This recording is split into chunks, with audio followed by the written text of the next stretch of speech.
I don't know if you've heard, but it is 2026, and in 2026, like every year, there's a lot of movies coming out. And on this channel, I talk about reviews and trailers for movies, but I wanted to do something a little different this year. I want to talk about 10 movies that I'm very excited for in 2026. Now, first of all, these are not predictions for which ones I think are going to win all the Oscars or make all the money, although I will talk about which ones I think have potential for that. Second, you are more than welcome to come back to the comments whenever one of these is inevitably wrong and gloat. But third, and most important, of course, I am excited for Spider-Man and Odyssey and Dune and Avengers Doomsday and Supergirl. That's not what we're talking about here. I'm talking about movies where, like, if I tell somebody about it, their first reaction is, oh, I didn't know they're making another one of those. Or, oh, I didn't know he was making a movie this year. So I want to get this on your radar for two reasons. One, when I'm right, I want praise. But two, I want you to be aware of these movies and then be able to go to your friends and say, hey, you know, it looks cool.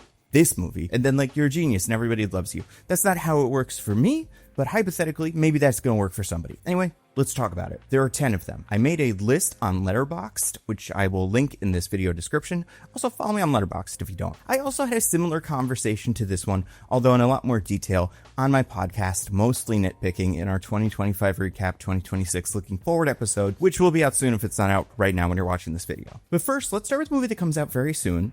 And yet, I have not heard very many people talking about it. This way, you can watch the video and go, oh, his taste is just bad. Or like, you'll watch the movie in a week and then go, oh, wow, that's a great pick, or whatever. Number one is a movie called Goat. So this movie is coming out in February. It has trailers. It has been advertised for a while. Almost every trailer for this movie that I've seen has Stephen Curry, the basketball player, come out and say, this is a movie called Goat, and I'm in it, and you should watch it. And then the trailer starts. It's kind of like the Mac and Me trailer with Ronald McDonald. That's a sentence that means nothing to someone under 20. Anyway, I like this movie for two reasons, and since this is a video, we gotta cover one of them first.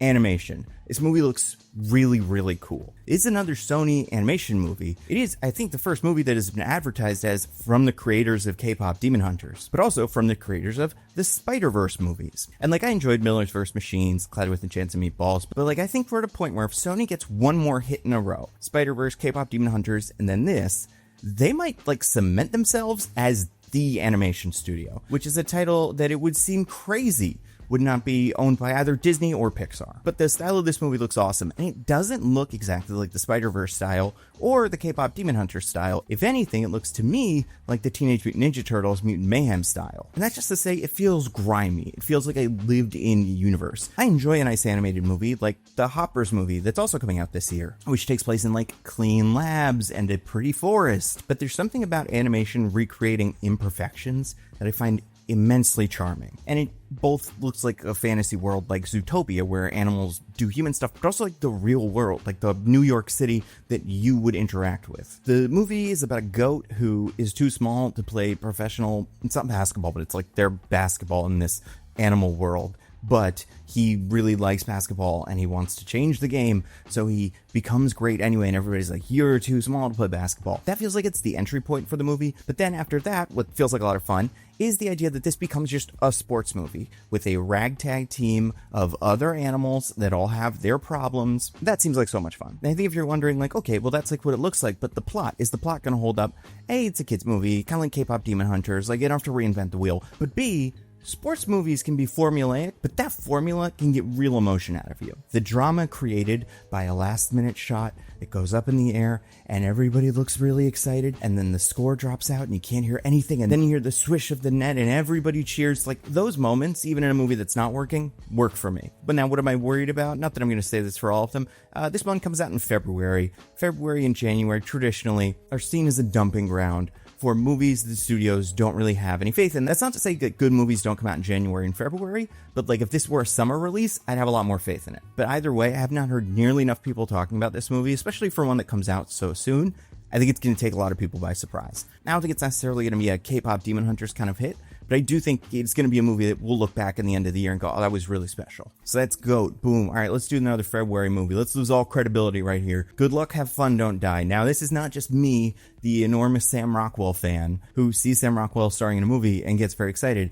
I've been fooled by this before, especially in February. I saw Argyle. I know not every movie starring Sam Rockwell that gets released in February is good, but there's two things I really like about this. One, Gore Verbinski. He's a director who people that are like younger than me haven't really lived through a big hit from. Like, since the 2010s, he made Rango, which was good, the Lone Ranger movie that has some fun fight scenes, but overall just doesn't hold up. And A Cure for Wellness that I have not seen. I've heard somewhat good things about, but like none of those by any stretch are big hits. But if you look like a little bit earlier than that, Gore Verbinski is the director who created the Pirates of the Caribbean franchise. And I know what you're thinking, that's a pretty tired franchise. They've read, 4 or 5 of them? I honestly can't even remember, and they're kind of maybe going to remake them? Sure. Pirates of the Caribbean 1, Curse of the Black Pearl. One of the best action movies I think has been produced in my lifetime. Incredibly funny, looks gorgeous, the action scenes are really engaging, the characters obviously are iconic, and because of what's happened with that one actor is like the center of that movie, we don't really talk about how great those movies were just as movies, but like Pirates of the Caribbean 1 and Pirates of the Caribbean 2, Dead Man's Chest, are some of the best action movies I've ever seen in a theater. So the fact that Gore Verbinski is going to make another movie, which he has not done in a while, is enough to get me interested. But on top of that, I think this movie had a great trailer. Maybe I'm just a sucker. Maybe it's because of AI or the current state of the world for political reasons. Or it could be any amount of reasons. I think the 2 lines in the most recent trailer delivered by Sam Rockwell, the first about why you shouldn't trust this AI, and then the second about how everything seems to be getting a little worse. Are those new messages? Not really, but like the way that the trailer presents them, it just really connects with like today. I'm not saying it makes this movie feel important, but it makes this movie feel genuine. It makes the emotions created by this movie, those are feelings that we're all familiar with. And I love the idea that this movie is playing with that. It's kind of like if this was just a movie about a guy who's a time traveler going to save the world, who cares? But because it's Sam Rockwell and he can say like, you know things are bad, it's because of AI, and we're gonna fix it. Like, I am interested in being on that journey.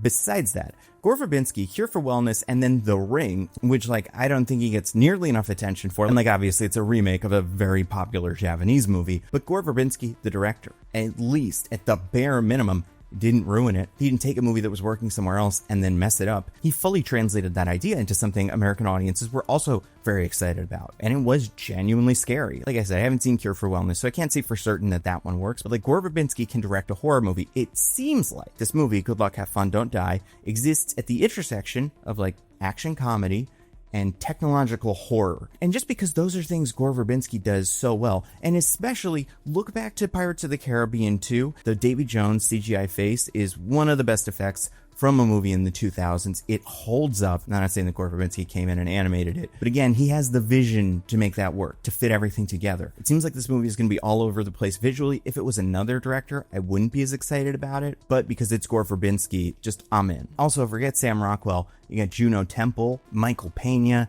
Zazie Beetz, and Haley Lou Richardson, who I fan cast as my Rogue a really long time ago, whose career I've been kind of following. I think she's maybe poised to have a very good year if this movie works. It might be bad. I would say out of everything I'm going to recommend in this video, that's the one where I can see a version of the movie that is fun, that is ambitious, but just doesn't come together. But I think if it does come together, I think it'll be a lot of fun. Maybe we are going to try to do these somewhat in order of release. Let's talk about a movie called Mother Mary. This was one that I had not heard of before I started looking into this year's movies. And like, here's the pitch. A super famous pop star, like a Lady Gaga type, played by Anne Hathaway, had a falling out with a dress designer who she used to be very close with. And then, after she needs inspiration maybe for her next album or something, just to go back to this designer played by Michaela Cole, reconcile, and then the two have to learn something about themselves and then, I guess, come up with a new look for a future concert. That is, I think, on paper, what the plot is. So like, I don't know. Maybe that could be good, but why are you so excited about it? Well, 2 names. 1, David. 2, Lowry. That is the director of The Old Man and the Gun, Ghost Story, and one of my favorite movies of the last decade, The Green Knight. And now let's not pretend. If you're looking at his Wikipedia page, you're like, oh, what else has he made? He had a couple stinkers. He made a Peter Pan and Wendy movie for Disney. I didn't watch it, but the reviews were not great. But like this, Mother Mary feels a lot more like The Green Knight, because the one element of the plot that I kind of left out is that Michaela Cole seems to be involved in some sort of supernatural thing and is maybe going to try to like summon the devil to make this dress. So this movie is not necessarily a horror movie. I mean, I honestly don't know. I cannot tell from the trailers, but it seems like a movie that is going to be weird. Also, there's real music in this movie. I love it when movies do this. Like, they have an actual pop star who's not only singing themselves, but also singing songs that you would maybe like to hear. And they are made by Jack Antonoff, FK Twigs, and Charlie XCX. Hunter Schafer's also in this. I don't know too much else about the cast, but yeah, it seems like we're playing with like different iconography between like religion, celebrity, music. Yeah, I just, that feels really interesting. Like I said, This is one you can watch the trailer for now.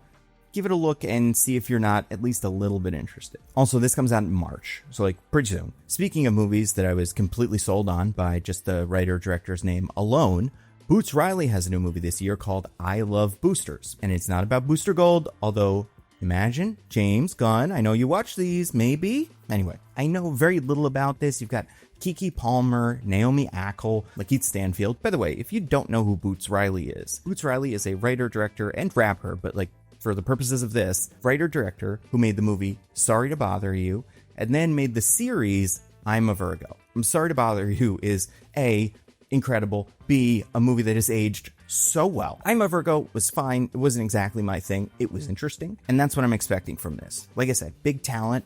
Keke Palmer, Lakeith Stanfield, Demi Moore. This is one of her first movies after The Substance. And like, if you're an actor who gets a lot of awards love, after that, you get a lot of offers from people who want you in their movies, and you get to be very picky. Demi Moore being in this movie makes me go, oh, it's because it's interesting, at least. But like, I don't see a world where a Boots Riley movie isn't interesting. It's about shoplifters, and again, fashion. It seems like Demi Moore is playing like a famous fashion designer. It's also got Don Cheadle, Isa Gonzalez, Will Poulter. Remember when Will Poulter was in everything? He's back in everything. There's very little I can say about this besides, if you found Sorry to Bother You at least interesting, this feels like it will also be interesting.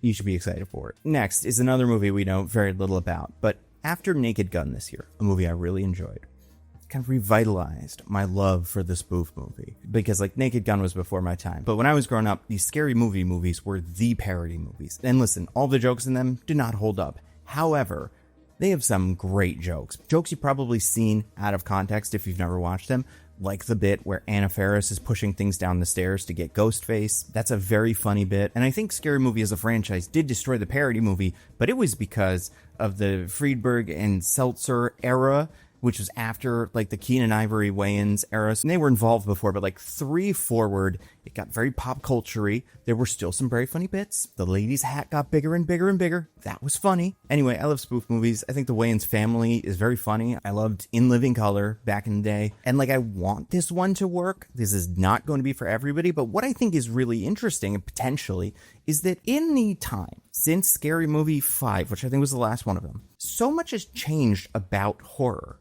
And the Wayans brothers have done other parody movies about specifically like Paranormal Activity parodies, but like, we have not seen a parody of Weapons or Nope or Get Out or Talk to Me or Barbarian or Mithrian or A Quiet Place. I don't want to say all of those movies are what you would call prestige horror, or some people say elevated horror. And the horror is in a very different spot than it was in the 2000s when it was movies like Saw and The Ring that were getting all this attention. So I'm not saying I expect this movie to be great.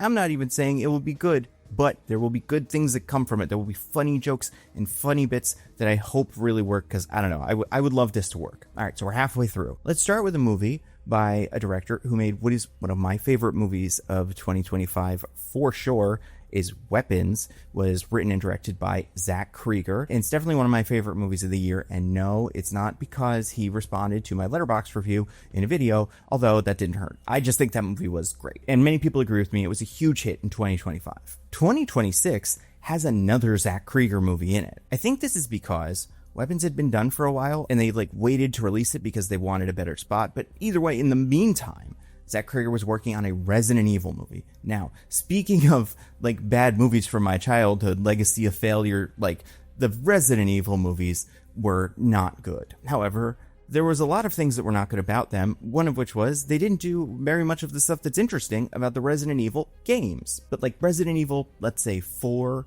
alongside maybe Silent Hill 2, are some of the best narrative horror games ever made. It is clear over the last year or two, you can translate video games into movies. Not everyone, and even if you can, sometimes they don't do a great job, but like, it is not impossible. And they have tried, obviously, to make Resident Evil movies. They've tried to make Silent Hill movies. They tried to make a Doom movie. None of it worked. But Zach Krieger, who made one of my favorite movies of this year, is making a Resident Evil movie. We don't know very much about it. It is not at least directly going to follow the story of any of the games, which, because I like what he has written so far, I think is a good thing. It's also interesting because the Resident Evil franchise, like the games are very different from one another, so it's unclear exactly what we'll be getting, but I imagine it'll be closer to Resident Evil 1, like it'll be set in Raccoon City. Cast for this, we don't know very much about it, except the names that we have, I think, are names that immediately get people interested. Paul Walter Hauser is in this, Mole Man himself, And then Austin Abrams, who a lot of people were introduced to in Weapons, he seems to be the lead of this movie. And like right now, I would watch whatever Zach Cregger made. But the fact that he chose after Barbarian and after Weapons to make a Resident Evil movie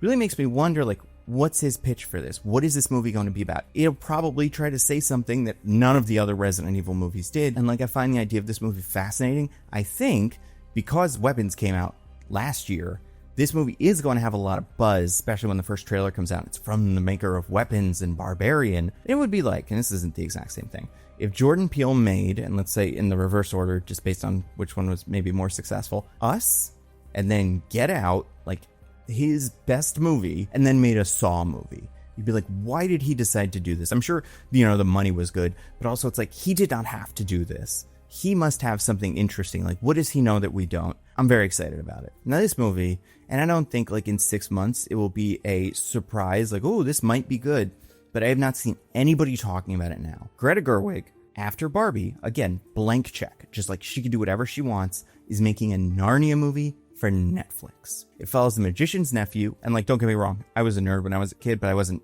that specific kind of nerd. It's like, I don't know which book that is, I don't know which characters are in it. I imagine, because they did already make Lion, the Witch, and the Wardrobe, Prince Caspian, and then I think Voyage of the Dawn Treader. Like, there were 3 Chronicles of Narnia movies that were theatrically released. So this is Netflix, though, so this won't be theatrically released. Well, it will, because Netflix seems to have gone all in on IMAX with this movie. This is getting a Thanksgiving weekend release in IMAX screens, and then it's going to Netflix.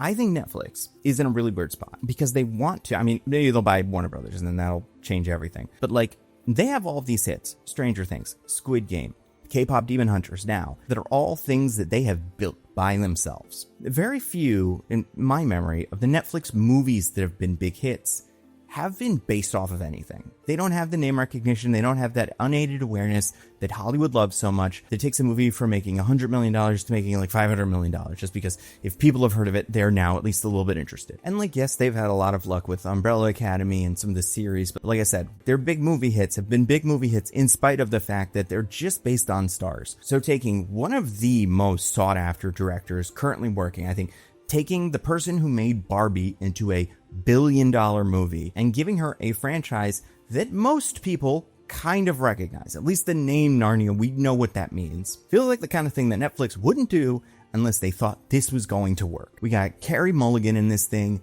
Daniel Craig, Denise Goh, who is from Andor. We loved Andor. Then Ella McKay herself, Emma Mackey, seems to be playing an important character in this movie. Now, again, I don't know anything about this specific book, so I cannot say whether this will be a fun story or like, hey, maybe there's a reason they waited so long to do this one, because it's not as action-packed as some of the others. But again, Greta Gerwig, IMAX, Thanksgiving weekend, Netflix money, which is infinite money. And now we're looking at a Netflix, maybe after the Warner Brothers deal, that is trying to make money in theaters. And maybe they are really trying to like shrink the release window, but they still have committed to releasing this movie in theaters. I think Netflix learned in 2025. Not every movie that you make, like your Red Notices, are going to be big hits in theaters. Sometimes they're the movies that people watch because they are on Netflix and they're cooking and they want something on in the background. Not to say those movies are terrible, but like, there's a reason I feel like I didn't hear anybody in 2025 talking about The Electric State or talking about Rebel Moon. However, I'm sure there's at least one accountant at Netflix who realizes that they could have made $2 billion if they released K-pop Demon Hunters in theaters the whole time. Kids would have seen it on Netflix and then gone to the theater to see it again. And yes, they did do their sing-along screenings, but those didn't have the super wide opening that K-pop Demon Hunters could have used to make like Lilo and Stitch live action money. I hope Netflix is looking at everything they have this year and saying, what will we be kicking ourselves if we don't really go all out on releasing this in theaters? I think this could be a home run. And I think this is the kind of movie, especially where it is released, that like, if this is a huge success, this could be another Oscar movie like Barbie. Now, this might be bad. This could just not be good. I'm not saying Barbie was perfect, but I am saying Barbie was a phenomenon, and this seems like it could also be that. Okay, now here's the weird 3. These are the ones that are really going to come back to bite me at the end of the year. First of all, Wildwood. Animated movie, Leica movie, looks cool. About the Pacific Northwest, I think Leica movies are quality. Everybody loved Coraline. Kubo and the Two Strings did not hit the same way, but it was also good. It looks quite accessible. Has a very big cast. Angela Bassett seems to be playing a large role. Like, we haven't seen a trailer for this. What Leica released was a video about how they made the eagle, and it looks incredible. So I think this movie could be awesome. We don't know very much about it. One thing we do know is it is directed by Travis Knight, who worked on a lot of Leica movies, but also, very famously, almost kind of reinvigorated the Transformers movies with Bumblebee, which is without a doubt, by a country mile, the best live-action Transformers movie that has been made. Is it perfect? No. But it's the only live-action Transformers movie I would ever recommend to anyone, unless they've got a weird thing for John Turturro being lubricated on. Bumblebee, stop lubricating the man. I think Travis Knight is a solid director. Wildwood looks cool. I bet it'll be very good. But Wildwood is not the only movie Travis Knight is making in 2026. In fact, he is directing another movie, one that also would have been on my list either way because I am just kind of interested in it. But between the fact that it is a Travis Knight movie and the fact that inexplicably the word on the street is that it's good, and like that's about as much cheating as I can even do with one of these, is saying this movie might be good. But like honestly, I have not talked to anybody who knows this movie is coming out, so I think it still will be a surprise in June or whenever it's released. There is a He-Man movie coming out. It is not called He-Man. That's a problem. I understand why they can't do that, because there was already a He-Man movie, and it was bad. It was notoriously weird and not fun, and everything looked bad, and I think all the prosthetics hurt the actors. It's not good. But they have decided to call this Masters of the Universe, which would be like if the first Superman movie was called Man of Tomorrow, and didn't have the word Superman in the title. It would confuse people. Also, Masters of the Universe, well, He-Man is a lot of things. And if you're not familiar with He-Man, this is going to be tough. But I will do my best to explain whatever He-Man is. It is an 80s cartoon toy line that is big, giant macho men fighting with swords. There's women too, but it's like mostly men. I think all the original figures were men that all have man in their name, like Animal Man or Ram Man or Man at Arms. And they exist in kind of a fantasy sci-fi hybrid world called Eternia. It's very silly. However, like, it is popular. It's iconic. You've seen He-Man. And even if you haven't seen He-Man, you've seen his rival Skeletor. So like, that's where he's from. And I'm only explaining this because like, compared to Transformers, they're very similar, right? Cartoons from the 80s. Toy line from the 80s, but Transformers did manage to stick around and run different shows, games, movies. Like, you don't have to explain Transformers to someone. There have been a couple of other shots at He-Man. The most famous one is probably the She-Ra Princess of Power show, which I have not seen, but like She-Ra is part of the He-Man group. She's his cousin, I believe. But like, all I'm getting at here is this is a fun, weird fantasy world. There is a Masters of the Universe movie this year, directed by Travis Knight, that has been screening in Hollywood and doing test screenings, and apparently the word is very positive. That doesn't mean it's going to be amazing. I do think it'll probably be like Bumblebee. People will have low expectations, and they'll see and go, oh, it was a lot of fun.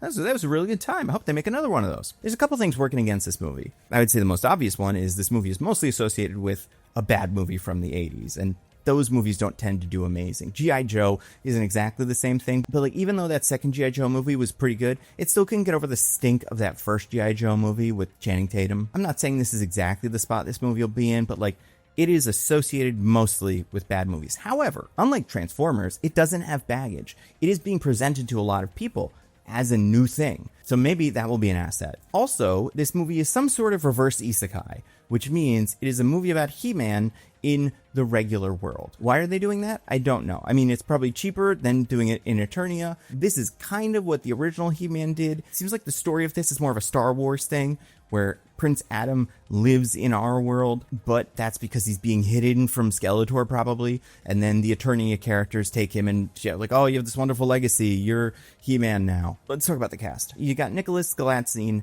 as He-Man himself, Prince Adam. I've seen him in Bottoms. He was good in that. I haven't seen Red, White, and Royal Blue, which is what he's mostly known for, probably. That was a pretty big hit. You've got Alison Brie playing Evil Lynn. She's the evil sorceress that works for Skeletor. Idris Elba is playing Man-at-Arms, who is He-Man's, like, engineer. Camila Mendes is playing Teela. Kristen Wiig is Roboto, who's a robot that Man-at-Arms makes. Miranda Baccarin is playing a character called the Sorceress. But then, you're probably wondering, hey, you left someone out. And that's the thing. Skeletor in this movie, what would be, like, the most exciting role, right? Let's just imagine a world for a second where it's a Tom Hiddleston or a Michael Fassbender. Very campy, but also kind of scary, serious. You don't really know what you're getting with him. That's not what it is. It's Jared Leto. Now, I saw the Tron movie last year. I saw the Haunted Mansion movie whenever that came out. If The Rock He was calling himself this around like the 2010s, was franchise Viagra.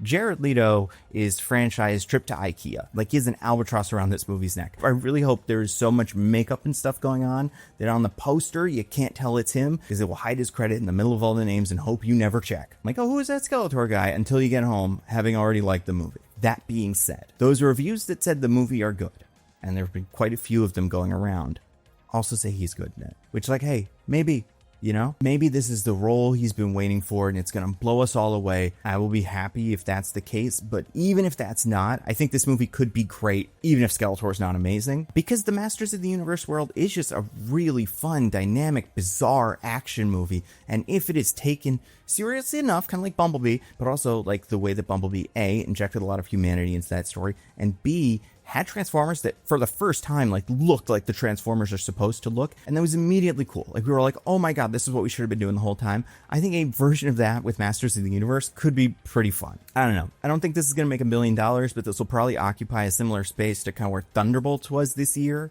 where people ended the year going, I did really like that. That was fun. Last one. This is maybe, besides Avengers and all that, you know, the movie I'm most excited for. I also think this could be an enormous hit. I think there's a lot of reasons why it could be. There's a lot of reasons why it could be an enormous flop. However, I have a pretty good feeling about the Street Fighter movie.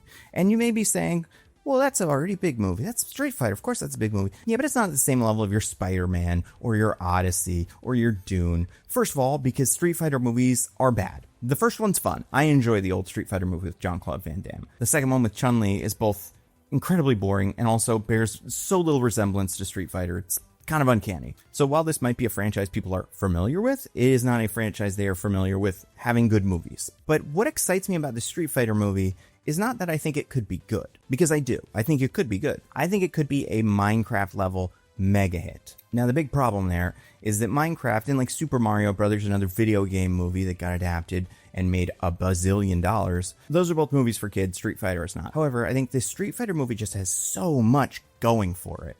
And I thought this before we saw the trailer at the Game Awards. So let's just talk on paper what this movie is. It is a movie about Street Fighter. It contains what would be at least the top 10 answers on like a Family Feud where the question is, name a Street Fighter character. So they're not holding back. It is directed by a director named Kitao Sakurai. I was not familiar with the name Kitao Sakurai, but when I heard what he made, what he's known for, I was immediately like, and he's making the Street Fighter movie? Because among other things, Kitao Sakurai has directed, I believe, all of the Eric Andre show. If you're not familiar with the Eric Andre show, Eric Andre is a comedian who has a talk show, and the whole bit of the talk show is he's just trying to get weird reactions from guests by like asking them weird questions, surprising them. People come on, they have no idea what the show is. The reactions are hilarious. Some people are like really good sports about it, and some people are not. It is a bizarre show, but it has an identity. It has a style. Kitao also directed a couple of episodes of the Twisted Metal show, a video game adaptation into live action that I think, and a lot of people think, is pretty good. Wasn't perfect, but it was entertaining. It got what was fun about the game, created a fun world. It worked. So this guy's making a Street Fighter movie with all the Street Fighter characters, all played by actors that like make sense for playing that character, but don't all make sense together. And that's kind of the fun of Street Fighter, is these guys all feel like they are coming from different worlds. But like, this movie has a professional wrestler as one of the main characters. Cody Rhodes is playing Guile. But this movie is not only professional wrestlers. This movie has a rapper, 50 Cent, playing Balrog. But it's not all rappers. You've got some actors who are known for being incredible martial artists. You have other actors that are known for hammy, weird performances. You have Jason Momoa, a humongous megastar who seems very excited about this movie. You've got Noah Centineo, who the kids love from those All the Boys I Loved Before movies, like a young heartthrob. You've got comedians, you've got podcasters, and you've got people who just look exactly like the characters that they're playing. If it was only expert martial artists, I think the movie could work. If it was only wrestlers, it probably wouldn't be technically as fun to watch. If it was only movie stars, it could be an engaging movie, but again, probably wouldn't get all the action right. But for whatever reason, it has this incredibly eclectic cast. And it looks like, and we knew this before we saw the trailer, they're going all in on how these characters look. For instance, Guile has his big, ridiculous flat top. They're not pretending that Guile is just a regular-looking guy. This movie takes place in a crazy cartoon character world. But like the same way these new Mortal Kombat movies tried to be very visceral, like, because that is the appeal of Mortal Kombat. People are getting their heads ripped off, their arms ripped off, or whatever. you're taking off their spine and throwing it at them. The Street Fighter movies are not that. They are fun and silly and colorful, and the characters are representative of different countries. And yeah, that means most of them are stereotypes. But, like Zangief, fun stereotype. Big, giant, terrifying grappler man. Played here by Olivier Richters, who is the actor who played Ursa Major in Black Widow. So just like, they got an enormous Russian guy to play the enormous Russian guy. It's like, on paper, everything we saw before the Game Awards, good. Then we saw the trailer. The trailer for this movie makes it look so fun. It's just dramatic characters posing under moody lighting, and they all look exactly like they look in the game. And then what looks like some really slick fight choreography that manages to incorporate all these silly signature moves that the characters do in the game. And as if to make a statement in the beginning of this very short trailer to be like, no, we're doing it, Guile somersault kicks somebody through a wall. But more than anything, this movie feels like it has style. It kind of reminds me of John Wick, but with the Street Fighter characters and only hand-to-hand combat. That's the dream. That's an incredibly good time. Like, anybody that has been following Andrew Koji's career knows he's great. He's going to make an awesome Ryu. I was originally curious about David Dastmalchian's M. Bison, but like, I don't know, every other casting choice in this movie is perfect. So I gotta assume they know something. And David Dastmalchian feels like the kind of actor who you call if you want to get a very hammy but very serious, like Raul Julia-esque performance out of the villain of these Street Fighter movies. Like, I think the fact that it just looks good, mixed with the fact that it is a brand name that just most people know. You've heard of Street Fighter, even if you've never played it. And most people, I feel like, have played it or have watched someone play it. On top of that, it is a global franchise. It is built to appeal to people from different countries, and the cast is from all over entertainment.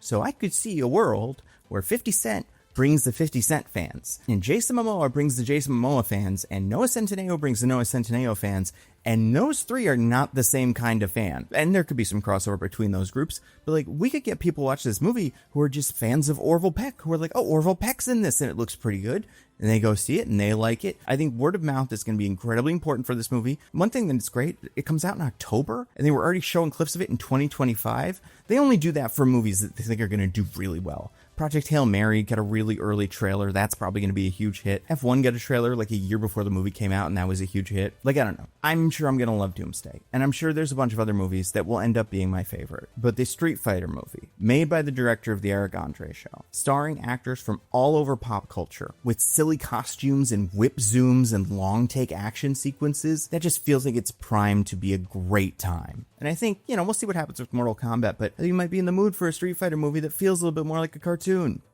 I don't know. I'm ready to eat my words. I'm ready to eat my words about all of these. I'm sure one of them will be a hit. I'd be surprised if all of them were, but if anything, all of these movies I think are going to be interesting. And I will read the list out to you. We've got GOAT, Good Luck, Have Fun, Don't Die, Mother Mary, I Love Boosters, Scary Movie 6, Resident Evil, Narnia, Wildwood, Masters of the Universe, and Street Fighter. Show back up to this video when those movies come out and make fun of me in the comments if I'm wrong. And if I'm right, I hope you enjoy them, and I hope we enjoy them, because it looks like we got a year full of really cool movies coming up. And if before those movies come out, you want to entertain yourself with something, speaking of big blockbusters, Lindsay Ellis made a fun movie that you might enjoy called Let's Compare and Contrast Disney's Flop Eras. In the video, Lindsay looks at the downs mostly, because we remember the ups from Disney, like the golden age flying high, like hit after hit after hit, but every so often things fall apart and Disney needs to reset. So in this video, Lindsay looks at how all those different periods of Disney failure came to pass. And like, if we've learned anything, it just goes to show you any movie can be a success and any movie can be a failure. It's super funny, and you can watch it exclusively on this video's sponsor, Nebula. You guys have heard me talk about Nebula before. It is a subscription streaming service that I helped to create. A bunch of us video essayists, and I don't like call myself a content creator, but like content creators got together and were like, hey, these platforms we have to work with, they're great, but they have some problems. And the big one is we wanted to just make great videos, give them to you guys. We wanted to make a nice, clean, well-organized place where you can go to watch all of our videos. They all go up early, so every Nando V Movies video and Nando Cut video go up early. They're all ad-free. You can download them to your phone, which is a feature I don't hear nearly enough people talking about, but it is incredibly useful. Like, if you don't want to have to eat up all your data or deal with the Wi-Fi at the gym or something, download some videos. You'll have them with you. Also, this is a thing that wasn't a concern when we started Nebula, but has become a concern when talking about the other platforms is, I don't know about you, but when I jump onto other platforms, I am flooded with AI. We were talking about it just now in regards to the Thor trailer. Like, it is everywhere, and it makes finding information, especially useful information, really, really difficult because you don't know if it is being made by a person, and if it's not being made by a person, A, you don't want to support it because AI is bad, but B, like if you're trying to learn something or get some information, AI just makes stuff up. So like I have gone to so many videos trying to learn things about comic book characters that I kind of know some stuff about, but don't know everything about. Like, oh, I want to get brought up to speed on like the full story of Cable or something like that.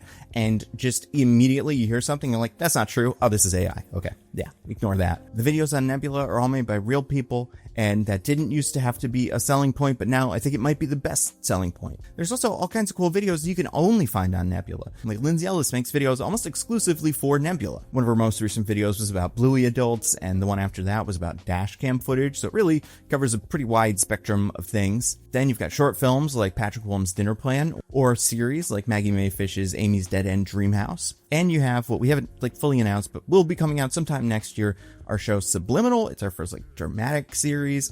I wrote an episode. I think it's pretty good. I've seen parts of it now because it's like coming together and been edited and all that, and like it looks great. I can't wait for you guys to see it.